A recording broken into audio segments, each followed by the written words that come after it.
Assalamualaikum warahmatullahi wabarakatuh. Saya di sini Aurelia Agustinsan dengan NIM 21106510886 ingin menjelaskan tentang kriptografik cipher. Di sini saya mengambil sisar cipher. Sebelum ke materi sisar cipher sendiri, kita harus tahu tentang kriptografi plaintext dan ciphertext. Apa itu kriptografi plaintext dan ciphertext? Yang pertama kita bahas adalah kriptografi. Kriptografi adalah seni merubah data menjadi data acak yang dikodekan dan dipindahtangankan baik secara umum ataupun privat dengan tujuan keamanan. Plaintext adalah pesan yang hendak dikirimkan dan berisi informasi yang asli. Sedangkan ciphertext, pesan yang tersandi, merupakan hasil dari enkripsi dari plaintext. Kita telah masuk ke materi sisar cipher. Di sini saya menjelaskan pengertian dari sisar cipher serta pengenalan tentang sisar cipher. Sisar cipher adalah algoritma yang digunakan oleh sistem kriptografi simetri dan digunakan jauh sebelum sistem kriptografi public key ditemukan. Kriptografi klasik yang ada dan beberapa bentuk algoritma klasik dianggap optimal karena mudah dipecahkan. Sisar cipher merupakan jenis cipher substitusi di mana setiap kali huruf dalam plain text digantikan oleh sebuah huruf dengan beberapa posisi tetap di bawah alfabet. Teknik ini juga dikenal sebagai single cipher alfabet. Sisar cipher pertama kali digunakan oleh Julius Caesar. Caesar mengkodekan informasi dengan mengubah setiap huruf dalam informasi menjadi 3 huruf setelah informasi asli dalam urutan alfabet. Algoritma kriptografi sisar cipher ini sangat mudah digunakan. Inti dari algoritma kripto ini menggeser semua karakter dalam plain text dengan nilai pergeseran yang sama. Langkah yang ditempuh untuk membangun ciphertext dengan sisar cipher adalah yang pertama, tentukan besarnya pergeseran karakter yang digunakan dalam membentuk ciphertext menjadi plain text. Dua, menukar karakter dalam plain text menjadi ciphertext dengan berdasarkan pergeseran yang ditentukan. Lalu, di sini saya membagi materi sisar cipher menjadi 2 konteks. Yang konteks pertama yaitu cara kerja tentang sisar cipher, yang kedua proses kriptografi tentang sisar cipher. Mari kita bahas yang pertama dulu, yaitu cara kerja sisar cipher. Dalam hal ini, kuncinya adalah pergeseran huruf, yaitu 3. Susunan alfabet setelah digeser sejauh 3 huruf membentuk sebuah tabel substitusi sebagai berikut. Jadi, di sini saya menyediakan plain text dari alfabet A hingga alfabet Z. Yang dimana A hingga Z itu terdiri dari 26. Mengapa di sini 0? Karena memang dimulainya dari 0. Totalnya kode itu 26, tapi kita menghitungnya dari 0. Jadi, hasil akhirnya yaitu 25. Dan ciphertext di sini sudah digeser sebanyak 3 kali. Jadi yang semulanya ABC di bawah ABC persis, kita pindahkan ke kanan sebanyak 3 kali, yaitu ABC, pindahkan ke kanan dan menjadi DEF yang di depan. Dan di bawah A sama dengan D lagi, bukan A lagi. Untuk menggambarkan cipher ini, karena terdapat 26 kode, maka pergeseran yang mungkin dilakukan adalah dari 0 sampai 26. Secara umum, pergeseran huruf sejauh K dengan K merupakan kunci enkripsi dan deskripsi. Proses kriptografi sisar cipher sendiri melibatkan pergeseran karakter dalam teks yang ingin dienkripsi. Langkah-langkah untuk menggunakan sisar cipher yaitu pertama, tentukan jumlah pergeseran yang akan digunakan. Misalnya pergeseran 3 seperti contoh yang saya bawakan ini. Yang berarti pergeseran 3, setiap karakter dalam teks akan digantikan dengan karakter yang terletak 3 posisi setelahnya dalam abjad. Jika ingin 5, maka pergeserannya juga 5. Di sini D, E akan pindah ke kanan. Jadi di bawah A adalah F.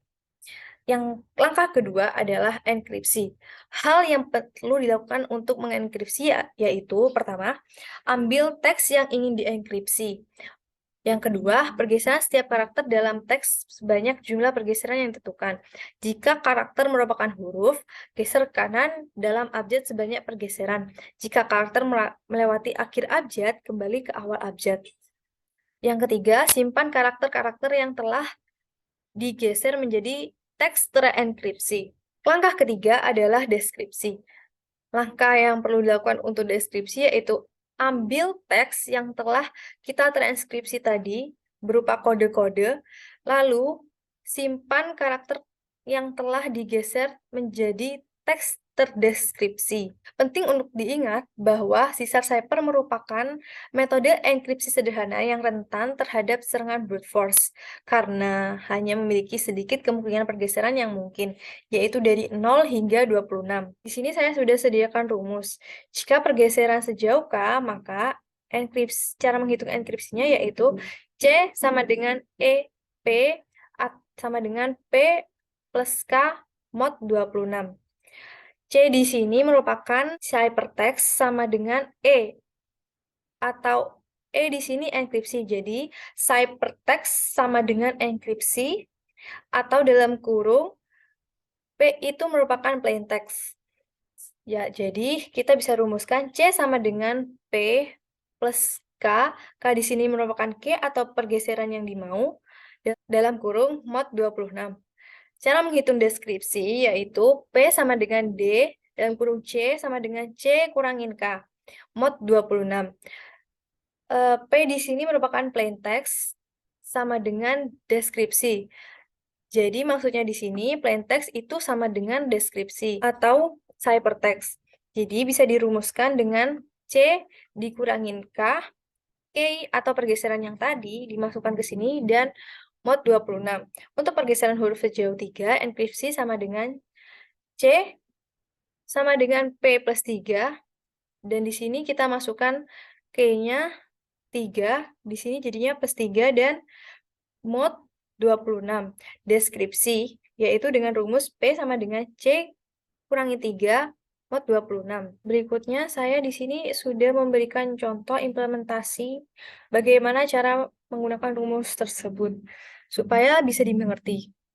Di sini saya menggunakan teks Aurel seorang mahasiswa dengan K atau pergeseran sebanyak 3 kali. Kita pertama-tama mencari enkripsi terlebih dahulu. Di sini, mulai dari A, kita mengambil A itu adalah 0. Maka kita tuliskan A di sini 0. Karena rumus tadi di sini plaintext plus K. Jadi plaintext di sini adalah 0 ditambah 3 K di sini. Lalu U di sini plaintext-nya yaitu 20, maka kita tambahkan 20 tambah 3 sama dengan 23.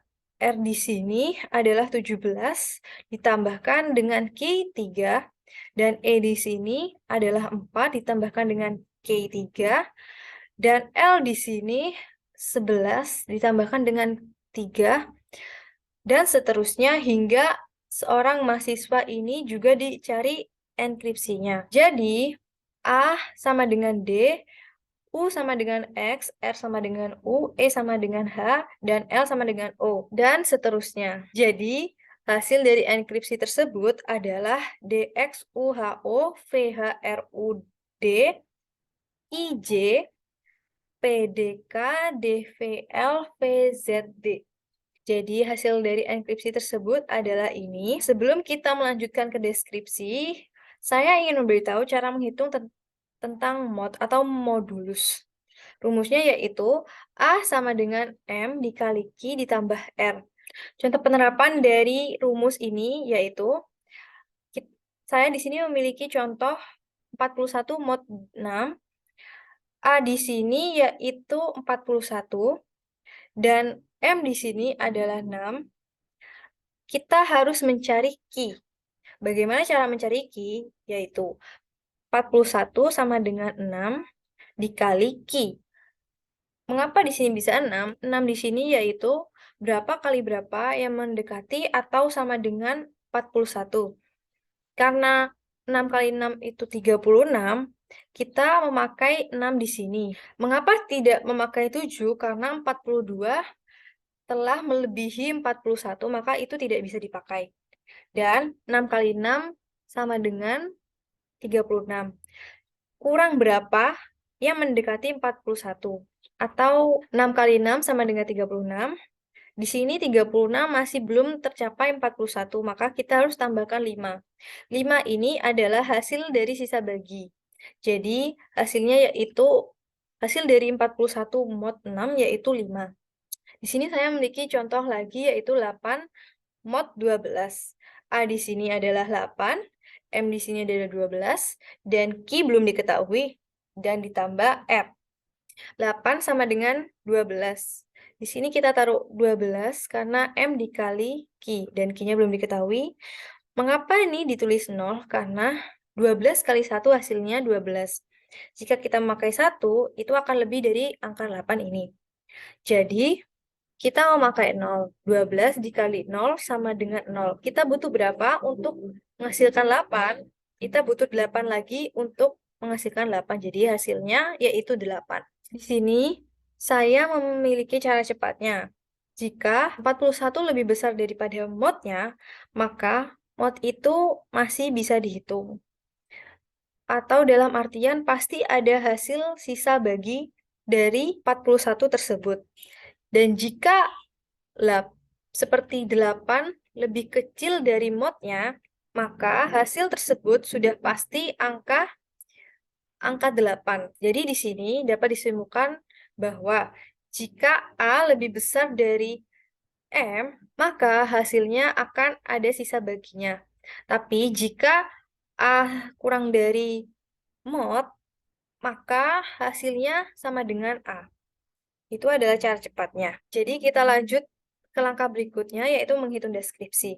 Di sini saya sudah menyiapkan ciphertext yang telah digeser sebanyak 3 kali. Jadi, hasil yang sudah transkripsi di sini akan diterjemahkan oleh deskripsi, DXHO, dan seterusnya akan diterjemahkan oleh deskripsi. Dan di sini rumusnya yaitu P sama dengan C dikurangi 3. Jadi, kita tinggal mencari D, X, U, H, O, dan seterusnya di sini. Maka akan ketemu teks seperti semula yang dicari. Jadi, semisal ini D. Ciphertext-nya di sini yaitu 3, dan dikurangi 3 yaitu 0. 0 di sini adalah A, dan X di sini adalah 23, dikurangin 3, Q tadi, yaitu sama dengan 20. 20 di sini 20 di sini menangkap U, 20 di sini, dan H di sini adalah 7, dikurangin 3, yaitu 4. Ini sama dengan 4, berarti di sini 4-nya E. 14 di sini dari O, lalu dikurangin 3. Sama dengan hasilnya 11. 11 di sini adalah L, dan seterusnya. Jadi di sini, yang sudah transkripsi tadi akan dibaca atau akan diterjemahkan pada deskripsi, yaitu kembali seperti teks semula. Aurel, seorang mahasiswa. Bisa dilihat di sini mahasiswa juga kembali seperti semula. Di sini saya juga menggunakan cara manual untuk membuktikan hasil dari perhitungan di atas. Jadi mulai dari A di sini adalah 0, dan ciphertext-nya adalah D. Di sini benar ya, D. Mari kita lihat lagi supaya sama. Di sini D benar. Lalu di sini U. U adalah X. Di sini benar X. Lalu R adalah U. Di sini benar U.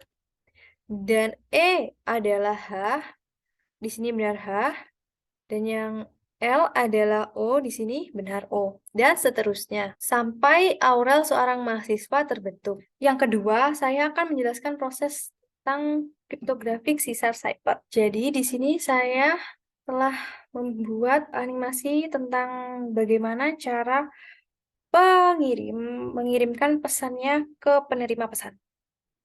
Mulai dari pengirim, dia akan mengetik pesannya yang dibaca oleh plain text, lalu dienkripsi, dan dienkripsi lalu dikirim ke deskripsi, dan dikirim lagi menjadi plain text, lalu terkirim ke pengirim. Jadi di sini pengirim mengirim teks biasa seperti di atas tadi, dan lalu teks biasa tadi ini akan diubah menjadi enkripsi dan dalam bentuk kode, lalu kode tersebut akan dikirim ke deskripsi, dan deskripsi tersebut akan menerjemahkan kode enkripsi, lalu mengirim kode yang sudah diterjemahkan itu ke penerima, dan penerima bisa membaca atau melihat teks yang disampaikan oleh pengirim.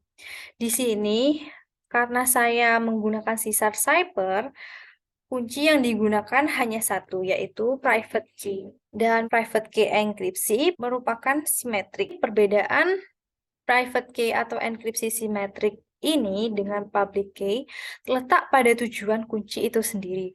Masih dua kunci yang diperlukan untuk berkomunikasi, tetapi masing-masing tombol ini sekarang pada dasarnya sama. Dalam kriptografi simetrik ini, pengirim dan penerima menggunakan kunci yang sama untuk mengenkripsi dan mendeskripsi informasi. Jadi, saya buat perumpamaan di sini agar mudah dicerna. Misalnya A dan C, keduanya memiliki kunci ke kotak. Tetapi, dalam skenario ini, kunci yang mereka miliki melakukan hal yang sama. Keduanya kini dapat menambah atau menghapus sesuatu dari kotak. Jadi, secara digital, C sekarang dapat mengenkripsi pesan serta mendeskripsi dengan kuncinya. Dan A juga dapat melakukan hal yang sama dengan miliknya. Jadi C di sini adalah pengirim dan A di sini adalah penerima pesannya. Jadi C akan mengirim pesan, lalu mengenkripsi, serta mendeskripsi dengan kuncinya. Begitu juga dengan A melakukan hal yang sama dengan C. Di sini saya membuat contoh implementasi lain lagi agar mudah dipahami. Misalnya tadi sama seperti yang di atas, namun ini hanya beda teks saja. Di sini Hello Aurel, sedangkan yang di atas Aurel seorang mahasiswa. Jadi perumpamaan di sini ada seorang yang sedang mengirim pesan kepada Aurel. Jadi di sini kita cari enkripsi, kode enkripsinya dulu, ditemukan KHOOR, DXUHO, lalu kode ini kita kirimkan ke deskripsi, dan deskripsi ini akan mentranslate kode tersebut menjadi kata semula dan dikirimkan kepada pengirim. Jadi kita bisa lihat contoh ilustrasi di atas ini. Jadi di sini C memiliki kunci A, dan A memiliki kunci A yang sama seperti C. Di sini C sebagai pengirim mengirim kata Hello Aurel, dan pengirim ingin menyampaikannya ke Aurel dengan yang sama Hello Aurel juga. Jadi di sini Hello Aurel akan mengenkripsikan Hello Aurel tersebut menjadi kode KHOOR DXUHO seperti yang kita hitung tadi. Dan enkripsi ini akan dikirim oleh deskripsi ke sini. Dan deskripsi tersebut akan mentranslate kembali ke teks semula yang kita sudah hitung tadi. Ini akan kembali ke semula menjadi Hello Aurel. Dan penerima akan menerima Hello Aurel tersebut sama dengan Hello Aurel yang dikirim dari pengirim. Jadi seperti itu, karena kunci A di sini dengan kunci A di sini adalah sama, maka Hello Aurel dan Hello Aurel di sini juga akan sama. Sekian penjelasan dari saya, kurang lebihnya mohon maaf bila ada salah kata. Wassalamualaikum warahmatullahi wabarakatuh.